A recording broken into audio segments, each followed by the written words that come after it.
Hey YouTube, thank you for joining. I'm Cameron Ponce, and today I will be talking about what I see as being wrong with our society. And so basically, it surrounds the topic of definitions and how they have changed, how they're being misused, and how they are being misunderstood. So I implore you to watch the video because this isn't my opinion or some conspiracy theory. It's just an observation of fact. And if I am indeed wrong, then that implies that the facts have been misconstrued, and that kind of furthers my point about definitions. So, I first started noticing this during COVID a few years ago. The vaccine definition changed. So, it used to mean something that ultimately results in immunity. And you can look up the definitions and compare them for yourselves. They've got big words in them, so I'm just giving you, a paraphrased, simpler version. But yeah, so it used to mean, that it stopped the disease, like for sure. It gives you immunity to that. And so they changed it around COVID to mean something that prevents a disease, right? It like helps you not get sick or whatnot, but it doesn't stop it anymore.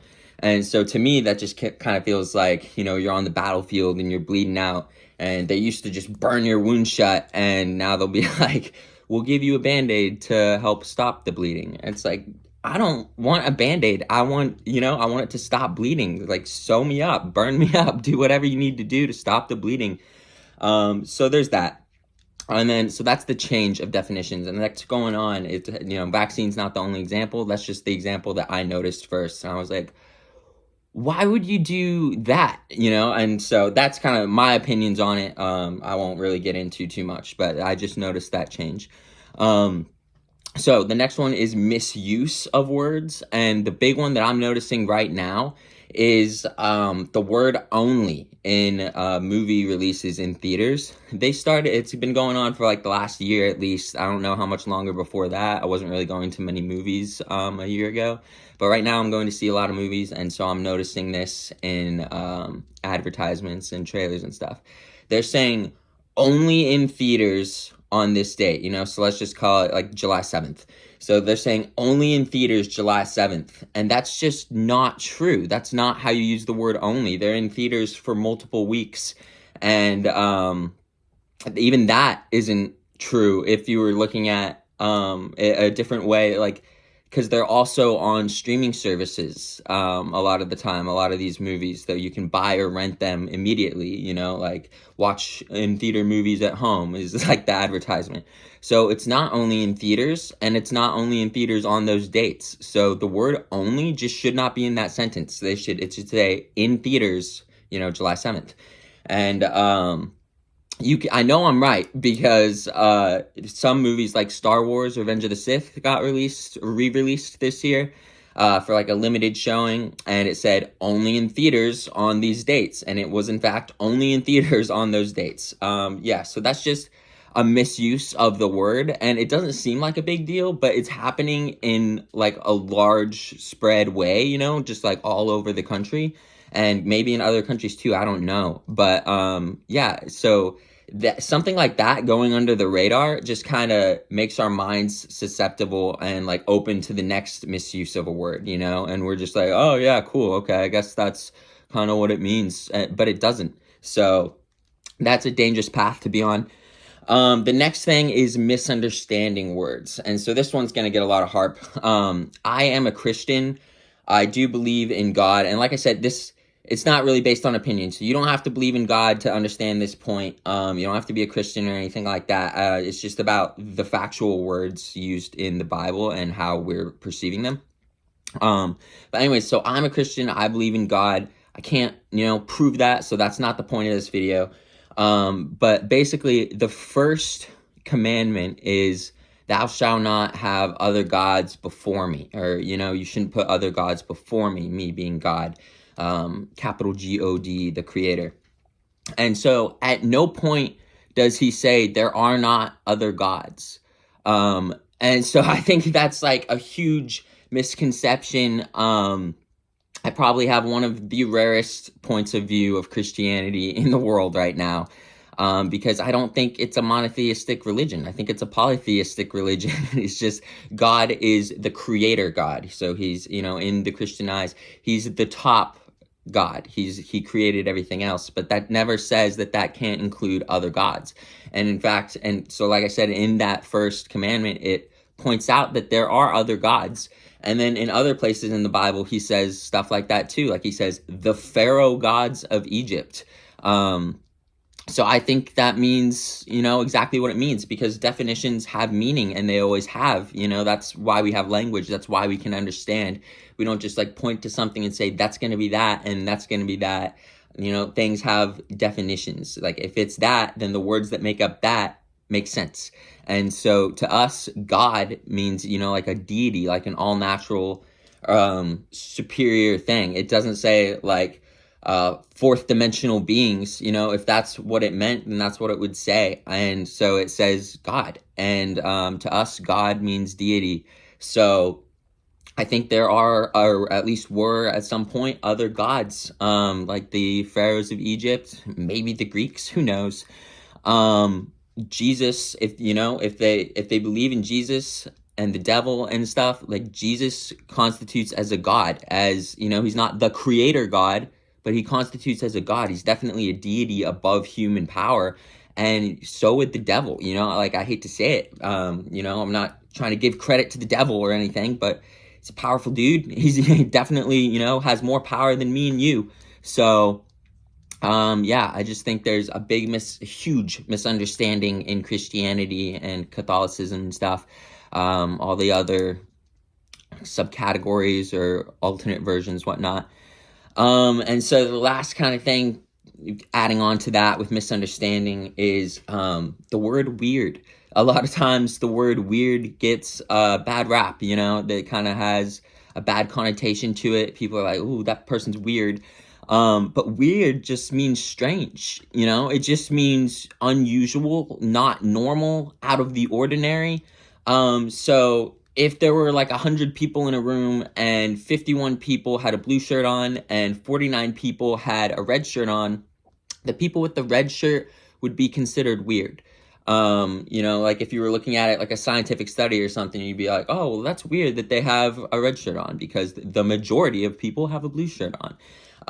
So that's just what weird means, so like I always say I'm weird when somebody asks me like, you're not secretly weird, are you? I'm like, no, I'm not secretly weird. I'm just weird. Like, I own a toy business, I'm an economist, so I'm an entrepreneur. So in categories, I'm not a doctor or a fry cook or an electrician or something. I'm a more weird category.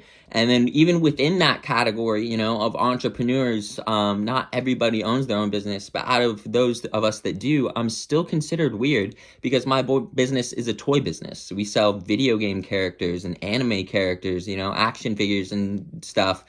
So that's weird. It's objectively weird. It's not normal. It's not something that everybody does. And that doesn't mean, I'm like a freak or a bad person or anything. It just means that I'm weird, and I'm okay with that. And so, to everybody that's like gay or lesbian or trans or nerdy or disabled in some way, or you just dress funny or whatever it may be that kind of leads to people calling you weird, just don't let it bother you that much, because it literally just means unique. It stems from a word, I don't remember what language it was. You can look this up. It's either like Greek or Latin or Roman or whatever, but it stems from a word that just meant fate. So, like if you're weird, you're unique, you're controlling your fate, you're just something special that isn't the average. It's just not the norm.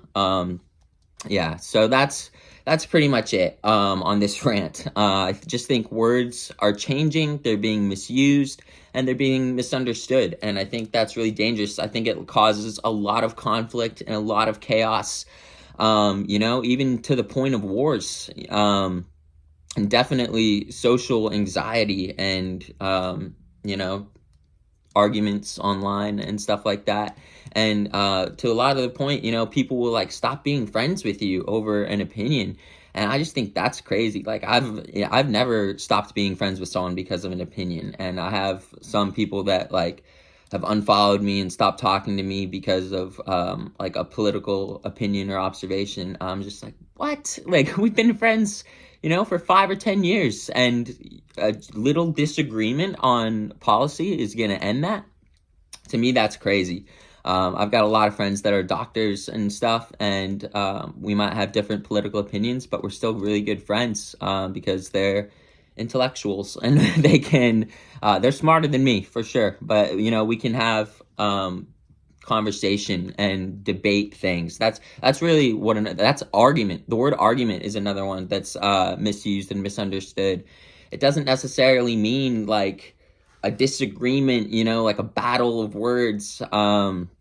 It's part of debate. It's a part of speech. It's bringing it's a piece of information that's introduced into the conversation, usually in an opposing view. So like that's what an argument is. So like me and my doctor friends, we can have a debate and we introduce arguments and validate them or void them and say like this is why that doesn't make sense, or this is why this makes sense. But anyways, yeah, just a little bit of an opinion part of this video. I think this kind of thing is really dangerous. Misusing words and misunderstanding words and changing words, especially. I don't do that much reading, but I've read some things that kind of change my views or support my views or enlighten my views, I think would be the best way to say it. So if you haven't read like The Art of War, you should read up on that. If you haven't read Game Theory, you should read up on that. And the Bible. If you haven't read any of I haven't read all of the Bible, but if you haven't read any of the Bible, maybe read, some of the Bible. Even if you're not a Christian, I know plenty of people that aren't Christians and they don't believe in God and they just read the Bible just in case, well, maybe it can change my mind on some things or enlighten me on some things. So that's pretty much it. I hope you guys liked it. I hope I didn't offend anyone. That's not the goal here. I'm just, observing things. And I think, if you notice things that are being misused or changed, point it out. Keep up with the times, the definitions, so that you're not misunderstood and then people don't go and share their opinion of how they thought you meant. And back to the Christianity thing, I don't go to church anymore because, and I believe in God strongly, but I talk to God every day, a lot of times, a lot of the day. But a lot of pastors just kind of think they can change things to, mean what they think it means. And I think it should be taken literally. But that's it for this video. Please subscribe, like, comment, share. Tell me what you think. Tell me your opinions. Follow me on Twitter @officialponce, same handle as here. And have a good one.